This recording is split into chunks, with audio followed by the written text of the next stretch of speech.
She burst into the room and then stopped dead. He wasn't fumbling with a skirt or smearing lipstick like some joke. He stood there in full transformation.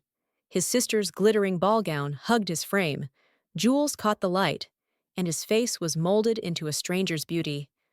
The air went razor sharp, the silence stretching until it threatened to snap. Then her voice slashed through it, low and lethal. "I knew someone was stealing our clothes and makeup. Now I know exactly who." He froze, every muscle refusing motion. The family had learned early that her temper was not to be argued with. She walked around him slowly, taking him in as if cataloging a curious object. "Do you realize Emily will need a new dress now?" The question hung in the air, rhetorical and cruel. Everyone knew Emily always wore a new gown to the Maple Ridge Country Club ball. "I think we should show everyone what you'll be wearing to the ball." That snapped something loose inside him. "But, Mother, I can't wear that to the ball."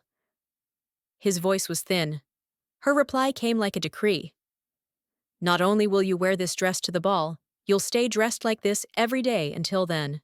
To practice." He tried to protest, but his words tangled and died when he met her eyes.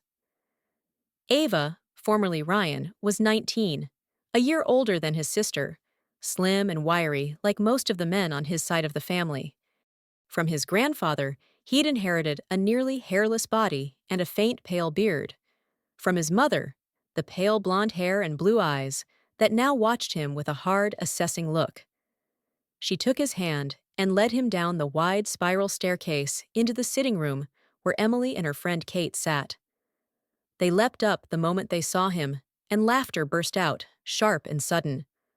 "Oh, Mother, he's adorable!" Emily had long suspected someone was messing with her things. Seeing Ava, formerly Ryan, in her best gown made that suspicion curdle into vindictive certainty. "Was he dressed like that when you found him?" "Yes," Mother said calmly, as if pronouncing a sentence. "He'll attend the ball in this dress, and until then, he'll wear only female clothing." The shame settled like a stone in his chest. Now it wasn't just Mother and Emily. Kate knew too, and within hours, everyone would. "Starting now, I'll supervise what she wears." Mother's quotation marks were audible in her tone. "We need a name." He had always liked Ava. The name felt soft. Emily, with a small, triumphant smirk, supplied it for him. "Ava? It's feminine, and it suits a prissy little boy who wants to dress like a girl." Mother nodded, and from that moment the name stuck like a label. "Come upstairs, Ava, and change into a day dress." Her tone left no room for refusal, and he found himself obeying, holding the hem of the skirt high so he wouldn't trip as they climbed. In his mother's bedroom, she watched him undress with the cool attention of a technician performing a task. He'd been wearing his own briefs, pantyhose, and a bra under the gown. She ordered him to remove everything. Once he stood nearly naked, she led him to the bathroom and smeared a medicinal-looking cream over his skin. "Stand here for 30 minutes, she told him. The smell was sharp, and the cream itched after a while, but standing was all he could do. When she returned, she made him shower until every trace of hair was gone, instructing him to wash his hair and shave as close as possible. A towel wrapped around his shoulders, he stepped back into her room to find the next phase already waiting. She laced a bodice around his ribs and pulled the strings until breathing became an effort. "Raise your arms and take a deep breath," she ordered. When he complied, she tightened the laces further, compressing him into a new silhouette. He tried to show the pain on his face, but she ignored it, fitting him with hosiery, fastening garters, and tugging on ruffled panties that came partway down his thighs. Tiny blue bows knotted at the leg openings with meticulous care. She manipulated his chest into the bra, adding small foam pads under the fabric to create a softer, womanly curve. "Sit here, Ava," she said, and at the vanity she set to work with a curling iron and a blow-dryer on his shoulder-length hair. Then she returned with a hairpiece matched to his color, threading strands of his own hair through its netting and knotting them until a cascade of blonde tumbled down his back. In minutes, she had shaped it into a bun with delicate tendrils trailing like a signature of her control. When she stepped back, the room smelled of hairspray and powder, and he sat there feeling smaller and stranger, and, impossibly, seen. Mother's hand was steady as she worked, painting his face into a vision he hardly recognized. A sweep of foundation set with powder, a soft sky blue shadow that made his eyes glow, and sharp black lines above and below his lashes turned his gaze almost hypnotic. She made him apply the mascara himself, watching closely until his lashes fanned out, dark and thick. A dab of pink blush across his cheeks softened everything, leaving him glowing with the illusion of youth and innocence. The dress she pulled from the closet was pale blue and white, a confection of satin and lace that seemed lifted from some antebellum portrait. She slipped it over his head, zipped it, then fastened the dozen tiny buttons down his back, locking him inside it. A sash of powder blue cinched his waist, glittering with a rhinestone buckle. At his throat, she clasped a rhinestone necklace that sparkled between the artificial curves of his chest. Blue shoes with rhinestone clips swallowed his feet, and long white gloves encased his arms. She fastened 20 buttons on each one, tying another bow of blue at the elbow. On his wrist went a rhinestone bracelet. On his ears, a pair of dangling earrings. The sting of the needle sharp, the weight unfamiliar. A mist of perfume crowned the ritual. "Now look," she said. He turned to the mirror, and for the first time, his reflection startled him. The dream version of himself, the girl he had imagined, gazed back with trembling poise. Fear and excitement twisted inside him like twin flames. Mother's voice cut across his awe. "This is how you'll dress every day now, Ava. I'll help at first, but you'll learn to do your own hair and makeup. Come, Emily and Kate are waiting." She straightened, lifted her skirts, and swept past her mother. The bodice pinched, making her feel stuffed into her own skin, but she refused to bend. If this was to be her life, she would carry it with pride. The staircase loomed, but she descended alone, head high, skirts trailing like banners. Emily and Kate were waiting in the sitting room. Their laughter died into stunned silence. She looked every inch the demure debutante. The low neckline suggested a secret. The bodice pulled her waist into a graceful line. The skirt billowed just above the floor. Her hair cascaded around her shoulders in a golden halo. Emily seized her hands, her grip fierce with excitement. "Damn, Ava, you look better than half the girls I know. All you need is an escort for the ball. Maybe you should be this year's debutante from our family." Mother entered then, hearing the suggestion, and with steady hands agreed. "Yes, if we have time, Ava will represent us at the ball."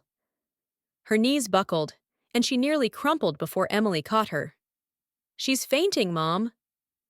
"Sit her down. She'll recover," Mother said coolly. Ava struggled to breathe, the bodice pressing in, but her mother's advice was only, "Breathe shallow, you'll adjust. Soon you'll find this loose. I expect your waist at 20 inches before the ball. You'll wear my wedding gown. I had a 20-inch waist then." Panic flickered, but she kept it buried. Asking why the dress couldn't be let out was unthinkable. Then, Mother added a final twist of the knife. "You're just like your father, Ava. I caught him in a dress with another man before the divorce. It must run in the family." She left without waiting for a reply. Emily's eyes lit with mischief. "Let's throw a party to introduce Ava to everyone." She snatched up the phone, dialing friends, even the boys. Ava wanted to sink through the floor. A party meant exposure, laughter, humiliation. She would be trapped in dresses for at least 6 weeks, paraded as a family joke, and now as their debutante. Mother returned before plans could spread too far. "You can host your party," she told Emily and Kate, "but no one must know Ava is your brother. If you give that away, she cannot debut at the ball. And that would make me very angry." Emily's excitement faltered. She had wanted to shame him in front of everyone, but her mother's threat left no room for disobedience. Ava sat quietly, hands folded in her lap, watching her sister's thwarted glee, and understood that secrecy was just another cage. Ava wanted nothing less than a party, but refusal wasn't an option. At least she could bargain. "Mother, may I wear something more modern? In that ball gown, I'll look ridiculous." Emily, for once, backed her up. "She's right, Mom. That gown screams for attention." Their mother considered, then relented. "Fine, but she must look very feminine." Emily's eyes lit up. "I know the perfect dress." They stripped away the heavy gown and layers of undergarments. Ava pressed her point. "I need a shower. I smell awful. Undo the corset. You can help me lace it back after." Emily hesitated, reluctant to free her, but finally untied the laces and let her go. In the bathroom, Ava soaked in a fragrant bubble bath, letting the scented oils soften her skin and, oddly, her nerves. She knew that if she stumbled tonight, Emily's friends would make her pay dearly. Emerging fresh and warm, she found a set of clothes laid neatly on the bed. The panties were scarlet, cut high and sharp. With practiced motions, she finished her makeup quickly, with steady hands. This part she knew. Years of secret practice had made her deft with brushes and powders. Soft pastels across her lids, a blend of blue fading into plum, a coral highlight under the brow. Black liner swept her eyes wide. A rose blush warmed her cheeks, blended smooth with a sponge. By the time she was done, her face carried a polish she'd only imagined before. Mother returned just in time to tighten her into the corset again, her eyes cold but calculating. Every step was part of her plan to elevate the family's reputation, lacing until Ava's breath came shallow. "Do you need anything else, Ava?" she asked, already knowing the answer. "No, Mother, I can manage." Alone again, Ava clipped her stockings to the garters, adjusted the tension, and added foam pads for shape. She pulled the new dress over her shoulders and zipped it closed. It was a simple chemise, red and sleeveless, cut square at the neck and ending just above the knee. Its plainness made her hair blaze brighter by contrast. A pair of red heels waited by the bed, a little snug, but they gave her legs a sleek line. She went to her mother, who sat calmly on the lounge chair, and asked softly, "May I borrow jewelry? And perhaps redo my hair?" There was something in the way she asked, not with dread, but with a quiet eagerness. Mother noticed it immediately. What had begun as punishment was becoming something Ava embraced, maybe even desired. By forcing it, she had given her son cover. He could always claim she made him do it. But now, she knew, he would have chosen it anyway. She brushed out her hair, trimming the bangs straight across her forehead so it framed her face with a natural softness. Around her neck went a gold choker, a red and gold pendant glinting between the swell of her corseted chest.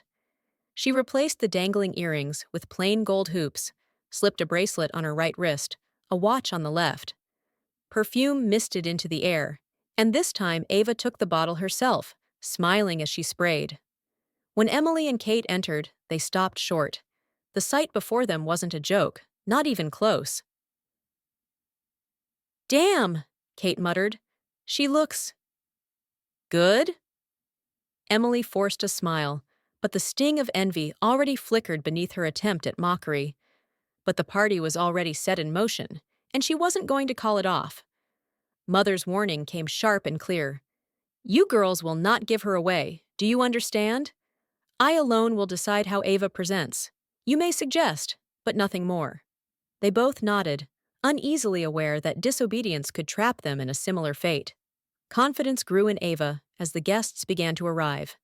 She carried herself with poise, knowing she compared favorably with more than a few of the other girls in the room. Emily and Kate introduced her quickly, then drifted off, leaving Ava to navigate alone. That was when one of the young men cornered her, his presence insistent, his charm practiced. She realized too late she had never learned how to deflect a boy's attention, and in that moment, she was entirely at his mercy. Chad was one of Emily's sleek, entitled friends, the kind who viewed anyone outside his circle as furniture to be used, never admired.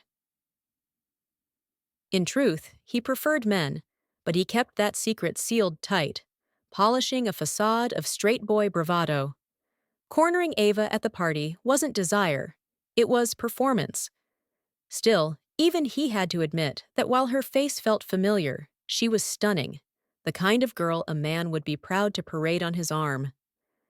Ava's pulse quickened, trapped beneath his gaze, until Mother appeared and drew her away into an alcove.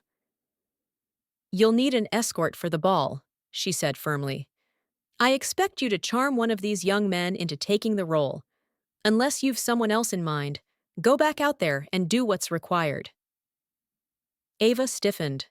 Dressing up had been thrilling, even intoxicating, but the idea of courting a man filled her with terror. What if he found out? What if the mask slipped? Yet she knew refusal wasn't an option. Mother meant for her to live the role fully, so she scanned the room for Emily. Her sister might be the key to making an introduction. Approaching with forced brightness, Ava quipped, "Emily, darling, why monopolize this handsome man? Aren't you being greedy?" Emily blinked at the boldness, then recovered smoothly. "Jordan, meet my sister's friend, Ava." Jordan Vaughn took Ava's hand with gallant ease, kissed it, and held on a fraction too long. Ava realized with a jolt that she'd just stolen one of Emily's prospects. He asked Emily's pardon to fetch Ava a drink, and though Emily didn't storm off, Ava saw the anger flash in her eyes. The music started. Without asking, Jordan swept her into a dance. What shocked Ava most was how naturally she followed, her body finding the rhythm as if it had been waiting for this moment. Emily and Kate watched as Jordan stayed glued to her side for the rest of the afternoon, slipping away into the garden, returning with a smile that rarely left his lips. Ava's nerves buzzed with a new fear. What if he tried to kiss her? She wasn't ready, not for that. But she couldn't deny the warmth of his attention. By the end of the party, she gathered her courage. "Jordan, would you escort me to the ball?" His eyes lit up. "It would be an honor, Ava." He kissed her hand again before departing. When Mother asked later if she'd secured an escort, Ava surprised herself by answering with quiet pride, "Yes." Jordan Vaughn. She left the room, leaving Emily, Kate, and her mother stunned into silence. For the first time, Ava felt she'd taken back a piece of control simply by leaning into the role. Back upstairs, she asked to change into something simpler. "Of course," Mother agreed. "I'll help." In her room, Mother's sharp eyes had already noted the masculine swing of her stride. "Unacceptable. You'll need a thigh trainer." Ava stood in corset, hose, and heels as Mother returned with the contraption, a pair of cloth bands that buckled high on her thighs, linked with a thick strap running between them. She fastened it snug, cutting Ava's range of motion. "From now on, you'll wear this at all times, except for bed and bath. That and the corset are non-negotiable. Now dress and come back downstairs." Alone, Ava tried a few tentative steps. At first she stumbled, her legs trapped, but soon she adjusted, mincing in short, careful strides. The device forced her hips to sway and her knees to remain close whenever she sat, a mechanical mimicry of femininity. She chose a blue shirtwaist dress from her mother's closet, slipped on white flats, and tested the staircase. The trainer allowed enough movement if she was cautious. By the end of the evening, with Emily and Kate gone and only her mother nearby, Ava sagged with exhaustion. The corset bit at her ribs, the trainer rubbed her thighs raw, but she understood the truth. This was only the beginning. She was right. The very next morning, Mother was waiting at her bedside. "Go bathe. When you return, I'll help with the corset and your dress." This time, the gown was even more elaborate. Creamy satin, off the shoulder, with 6 petticoats swelling beneath it. After stockings came ruffled knee-length panties, bows tied neatly at each side, then the gown itself. Instead of a zipper, 32 buttons marched up the back, each one fastened with deliberate care. Elbow-length gloves, a bonnet tied under her chin, and a wide sash completed the ensemble. The shoes were 5-inch heels, nearly impossible to balance on, and when the makeup was done, Mother insisted on a deep red lipstick, severe against the pale satin. Just as Ava thought she was finished, the thigh trainer was strapped on again. Then came something new. A satin band threading between cuffs locked above her elbows. The device limited her arms so completely that she could barely lift them. Rhinestone clips decorated the restraints, an ornament masking control. "Now you'll learn to move like a lady of class," Mother said. Ava swallowed her resentment, bowed her head, and murmured, "It's wonderful, Mother. This will help me become more graceful." Her words surprised even herself, defiance disguised as compliance. For 2 weeks, Ava endured the corset, the thigh trainer, the elbow restraints. Yet gradually she adapted. Her body reshaped, her waist trained down to 20 inches. By the end, her posture and movement no longer needed correction. Mother, watching closely, realized Ava had become more convincing than Emily herself. At last, she relented, setting aside the restraints. By then, Jordan's calls had grown frequent, asking her to lunch. Mother refused each time. "You're not ready." But today, at last, she agreed. Ava prepared with care. She removed every trace of hair, styled her own grown-out locks into a neat page boy, and shaped her brows into a delicate feminine arch. The corset went on by her own hands this time, laces pulled snug until she felt complete. Pink satin panties, sheer pantyhose, then a tailored gray skirt with pleats, a white blouse with a lace inset, and a fitted pink jacket. Black patent heels gave her stature. Pearls and a cameo pin added refinement. At her vanity, she painted herself with a light foundation. Soft blue shadow edged with copper, black eyeliner and curled lashes, blush feathered across her cheeks, and lips the shade of rose that matched her polished nails. Rings glittered on her fingers. Perfume clung to her skin. She packed her purse with a woman's wallet, lipstick, a mirror, and tissues. When she looked in the mirror, a stranger gazed back. Not Ava, formerly Ryan, in disguise, but Ava, poised and self-possessed. She descended the stairs, skirts whispering with each step. Mother waited, watching her approach. Her expression was almost unreadable until she spoke. "I must admit, Ava, at first I meant to humiliate you, to make you our debutante as a punishment, but I never expected you to embrace it. Never thought you'd actually choose an escort. And yet, here you are. I suppose that means you truly will be our debutante this year." Ava stood straight, purse in hand, heart pounding, not from fear, but from something fiercer. Pride. She stood before her mother, perfectly polished for her luncheon, every inch the young woman she had been molded into. Her smile carried a quiet defiance. "Thank you, Mother. I suspected what you were trying to do all along. But it wasn't you that worried me. It was Emily. If she'd had her way, I would have been ruined, laughed out of town. That's why I always tried so hard to look good. It gave me strength to ignore her.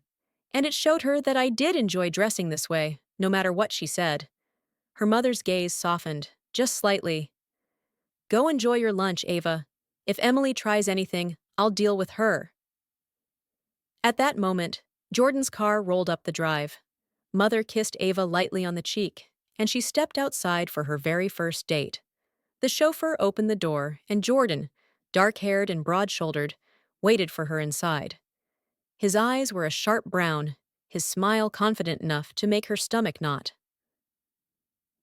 She slid into the seat beside him, nervous but exhilarated. "I made reservations at Harper's," he said. "I hope you'll like it." Ava had heard of Harper's. Refined, expensive, exclusive. "I'm sure I will," she murmured. He drew her gently against his side, his arm around her shoulders, and though her pulse quickened at the contact, he made no bold advances. The drive passed with soft music filling the silence, and she realized she loved the quiet respect in his presence. She had taken what was meant as humiliation and turned it into proof. She could attract a man like Jordan. By the time he brought her home, her heart felt steadier. She changed upstairs and found her mother waiting. "Did you have a nice time?" "Yes," Ava admitted, surprising herself with the warmth in her voice. "He's a very nice man." Her mother's reply fell like a stone. "Good. Because you and he will marry right after the ball. It's all arranged by both families to preserve reputation and social standing. His mother and I decided you are the perfect couple. Now we'll need to assemble your trousseau." The word hit Ava like ice water. "Married? Mother, I can't marry a man. When he finds out, he'll destroy me." She turned to the window, despair clawing at her chest. Mother's tone was unyielding.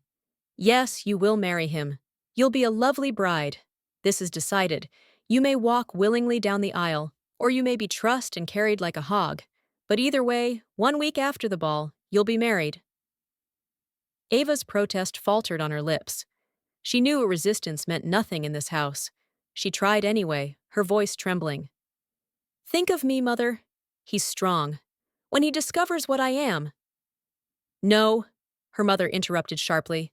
"Not what you are. What you were. You are not a man. You are a woman. A male woman, perhaps, but still a woman." To her, it was a trivial distinction, a matter of terms. Then casually, she delivered the next blow. "Since you'll wear my wedding gown for the ceremony, you'll need something else for the ball. I've made an appointment at June's bridal tomorrow at 9. I'll wake you at 7. Ava thought of running, but there was nowhere left. Every trace of her old life had been stripped away. Her closet was filled only with dresses, skirts, and blouses in every shade. Her dresser drawers held only lingerie, corsets, slips, and stockings. The shoes, the jewelry, all marked her as someone else. She sat on the bed and stared at her reflection in the vanity mirror, wondering how far her mother would go, and realizing the answer was, all the way. The next morning came too quickly. At 6, Mother was at her side, a new corset in her hands. Ava stepped from her bath into the waiting garment, the heavy fabric wrapping around her torso. As the laces tightened, the air left her lungs. When Mother measured, her waist was a precise 20 inches, the built-in cups pressing her chest into the shape of full, rounded curves. Ava could barely bend. Each breath was shallow. But her mother wasn't done. From behind her back, she produced a thin leather sheath. "This will help, too. Put it on." Ava obeyed, shivering as her mother pulled the straps between her legs and knotted them tightly to the corset. The restraint left no space for denial. "Now," Mother said briskly, reaching for a fresh pair of panties, "let's get you dressed." Ava stepped into the pink, ruffled panties her mother held out, the satin cool against her skin. Stockings followed, clipped neatly into the garters, her legs drawn tight and smooth. Then came the dreaded thigh trainer, this time clipped so close she could barely shift an inch. She was lowered into a chair, arms already bound by the sash at her waist, and Mother set about her hair and makeup with brisk efficiency. "You'll have a full salon treatment today," she said, applying only the barest touches of powder and color. "No need to waste effort here." Layer upon layer of petticoats went over her head, 5 tiers fanning wide, and then a powder blue dress with a daring neckline that revealed the new curve of her chest. Jewelry sparkled against her skin. Blue satin shoes pinched her feet into 4-inch heels. Finally, Mother tied her hands at her waist. "Perfect. Now we'll call the men to carry you." Ava flushed scarlet. "I can walk." But the sight of the gag Mother dangled silenced her. The butler lifted her effortlessly, carried her out to the car, and still she kept quiet, lips pressed thin. Yet instead of the bridal shop she'd been expecting, the car stopped in front of a discreet clinic. Confusion gave way to dread as she was taken inside, undressed, and fastened by the wrists to an exam table. Mother's parting words were chilling. "Be calm, Ava. Do as the doctor says." The man who entered was older, his smile bland. A sting in her arm, and the world blurred. The last thing she saw was the glint of instruments laid out like silver teeth. When she woke, her chest was sore, bandaged tightly. The beginning of weeks of recovery lay ahead. She tugged instinctively, but her wrists were still bound. Time passed in a fog until the door opened again. Mother freed her hands and held up a mirror. Ava gasped. Breasts, real, round, a perfect B-cup, rose and fell with her breath. She reached for them, fingers trembling. The flesh was hers. Mother spoke calmly, as if discussing a new dress. "Perfect for your frame. The corset can rest now. We'll use a softer bra." She slid a sports bra over Ava's shoulders, dressed her again in petticoats and blue satin, and tied the ribbons until her cleavage swelled even more convincingly. Ava stared at herself, startled, unsettled, but in the reflection, a secret smile tugged at her lips. "We'll postpone the fitting. For now, we'll visit your Aunt Linda," Mother said. The thigh trainer was removed, leaving Ava to walk on her own. Each step brought a new awareness. The bounce of her breasts, the way the fabric clung differently now. At first, the sensation unsettled her, but slowly it turned intoxicating. At her aunt's house, Linda greeted them with effusive warmth. "Oh, Ava, you look divine. Come, there's someone I want you to meet." On the patio, tea and cakes were waiting. Linda called out, and a young girl of about 13 emerged. "This is Maddie," she said. Ava blinked. The face was unmistakable. "Ethan." "But that's—" she began. Linda nodded serenely. "Yes, Ethan was too much trouble. When I heard about you, I thought to try the same. It's done wonders."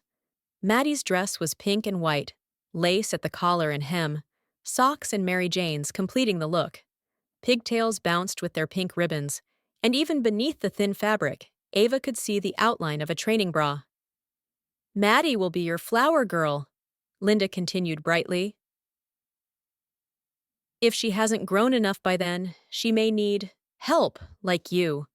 Maddie's brow furrowed, confusion rising. Ava's mother clarified with unsettling bluntness. "She means alterations, dear." Maddie took a step back, opening her mouth to object, and then froze, body stiff. Linda tapped her teacup lightly. "Discipline," she explained, "is kept with strict rules. It gives a jolt to encourage politeness." She smiled as if it were nothing at all.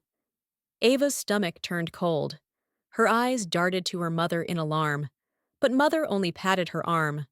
"No, Ava, you don't need one now." And yet the word now hung in the air like a promise.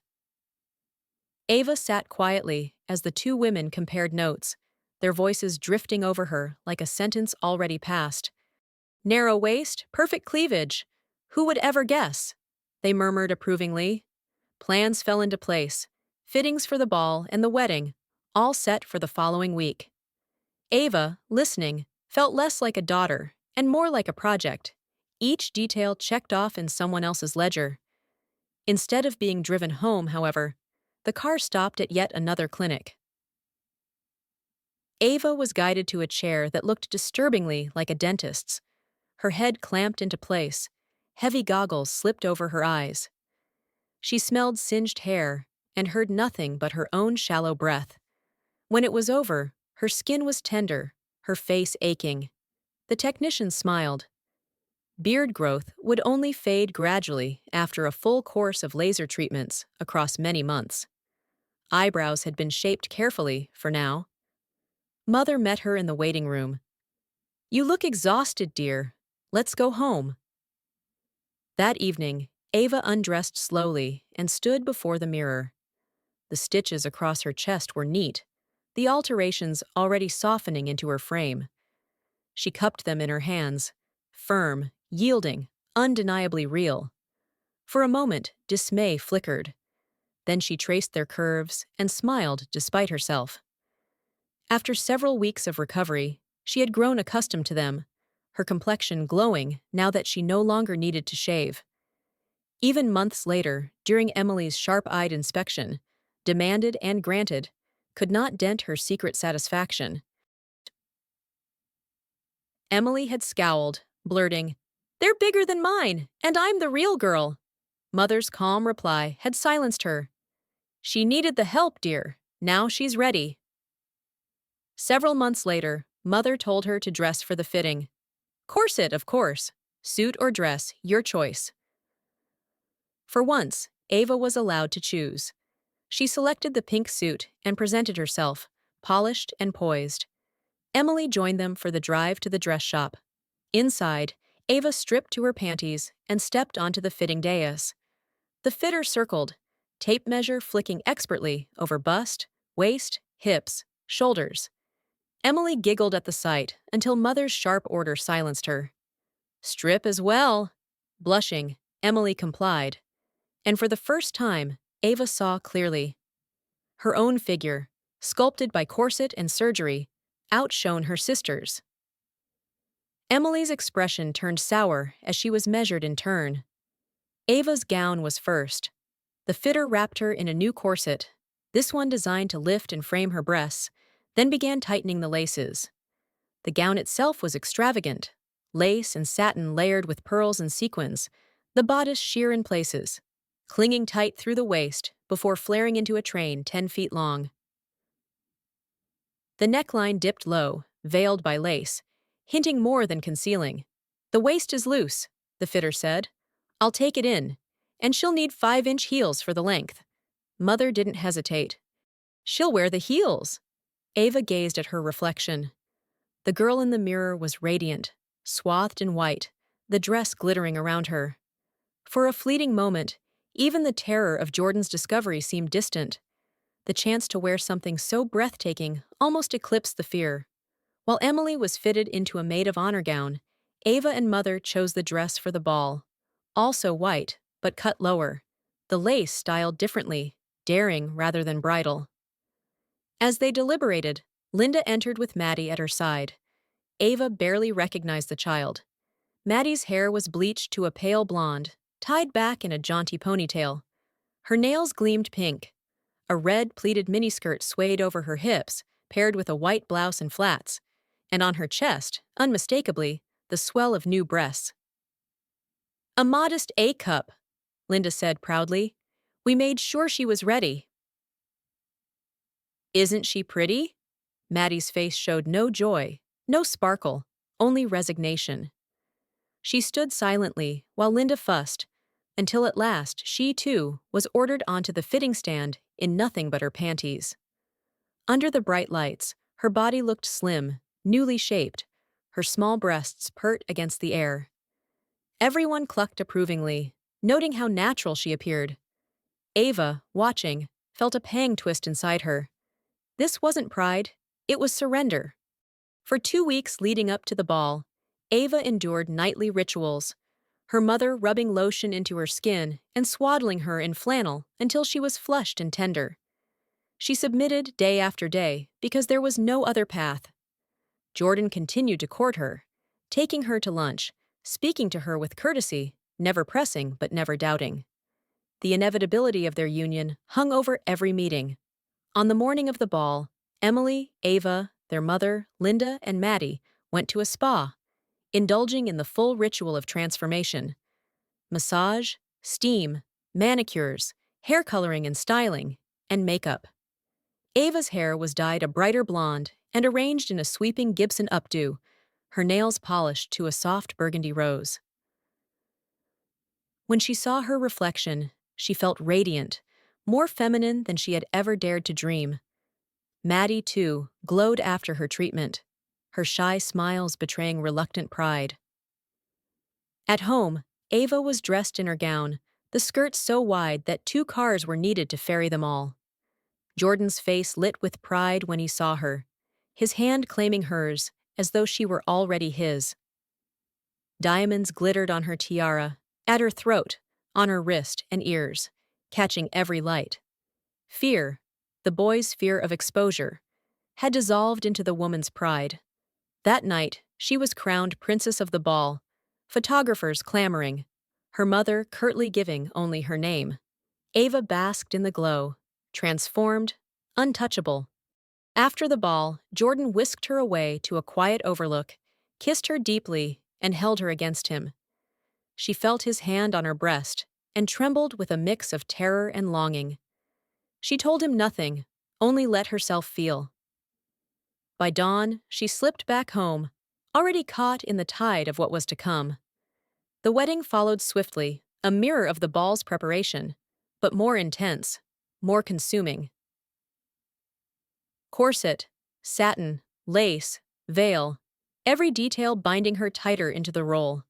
At the church, Jordan waited, strong and smiling, and Ava's knees nearly buckled as she walked down the aisle. Yet she made it.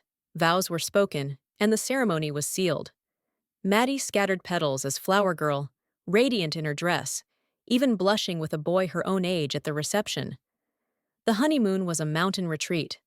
Ava hesitated only once, in the bedroom, whispering, "Jordan, there's something you should know." His reply silenced her doubts. "I already know, sweetheart." The revelation passed without fracture. They undressed one another, and Ava surrendered fully to the woman she had become. Life settled into its strange rhythm. They moved into a home by a lake, raising a family together. When pregnancy came, Jordan's body carried the truth, but Ava patted her belly, presenting herself to the world as the expectant mother. At a discreet clinic, a daughter was delivered. Emily never learned the truth. Their mother never spoke of it. Maddie, now blossoming under hormones, became their trusted babysitter. Years passed. A son followed the daughter. Jordan and Ava grew into their roles, active in the community, a family complete. Ava, once a boy caught in satin, was now mother, wife, and woman in every eye that mattered.